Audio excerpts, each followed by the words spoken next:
When I'm working on a piece that is so big, I mean, this is a full evening's worth of music, I like to go from the largest view of it and work into the details. So I'm looking at a piece that has 14 scenes that depict the last 24 hours in the life of Jesus Christ. And to get that overview of where we begin and where we end and what it means, and then to work into each one of these scenes. What are they about? What's the general feeling? Who moves the action forward? What's the character of the music? How can the orchestra become a character, which it is, and enhance what the soloists are singing? Because everything in these 2 hours has a meaning and connects to each other. So the end result is like a beautiful tapestry. For starters, he's the only composer alive that I know of who has the life experience and the commitment and the wisdom and the spiritual connection to do this piece. Its conception and execution are absolutely dazzling. I mean, it is so original. Apart from his voice as a composer, which is his own, his original, right? That's his baseline. But on top of that, the work itself is so original, and yet so simple. It's like, why didn't somebody else think of this?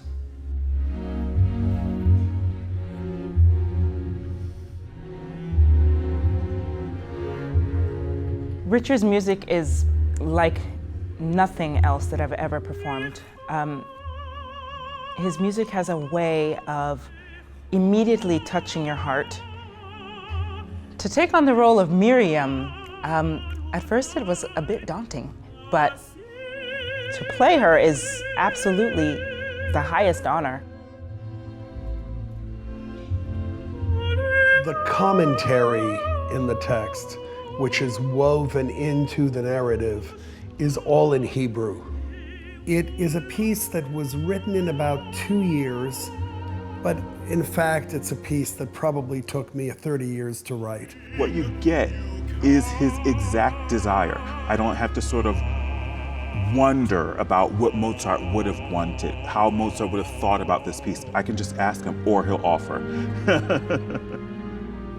When we talk about the world of the Passion of Yeshua, it's the world of the performers that is quite amazing.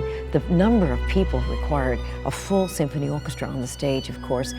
Choruses, 2 choruses coming together, the Buffalo Philharmonic Chorus on one hand, and the 35 wonderful singers from UCLA.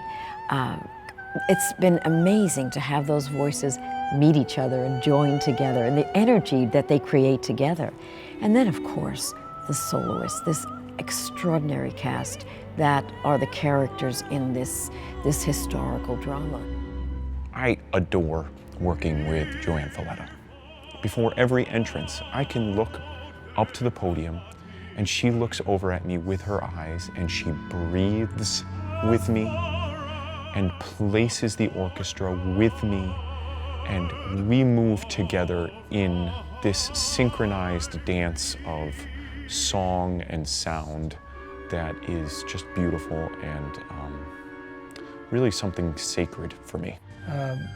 It is really breathtaking, you know, the way he's interspersed the text of the Gospels from the New Testament with these ancient Hebraic texts in a way that, to me, makes perfect sense. This whole question of Christianity and Judaism, and they're just so separate.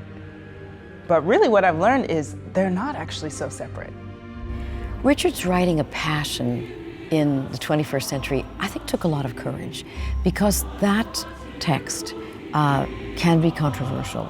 It can be difficult. I mean, the idea of the last 24 hours in Jesus' life and the terrifying end to his life and the meaning of that, it's not an easy task.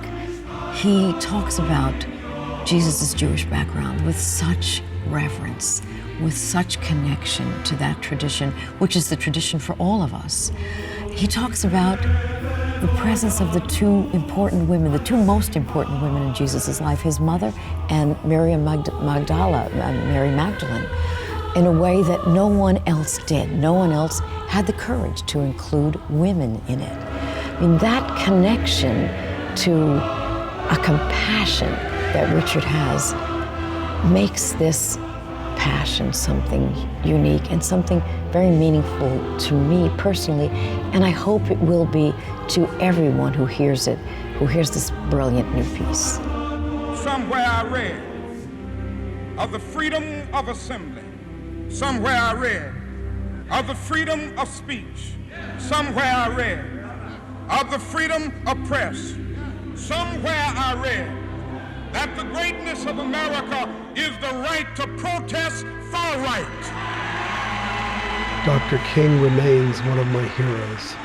He may have been the last American prophet we've had thus far.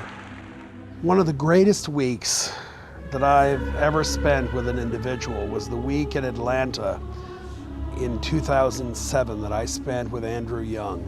Also to meet the people that I'll be working with at the United Nations, trying to solve some of the problems of the world together. At the time, I was thinking about writing an opera about the last year of Dr. King's life with Maya Angelou.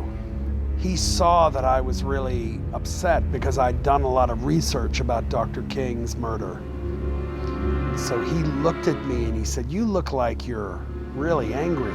But he said, "You're missing the most important thing of all." I said, "What's that?" He said, "You know, a lot of people forget that we were not politicians. We were a group of Christian ministers. And the goal of our mission was always forgiveness. If you're going to write about Martin, you need to forgive the people who killed him."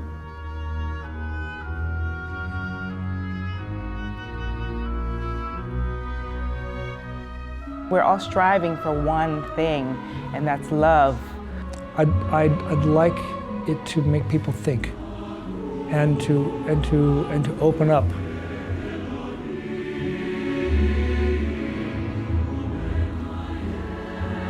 Hila Pleitman is one of the most unique people, artists that I've ever worked with. He gives a voice to those that don't have one sometimes.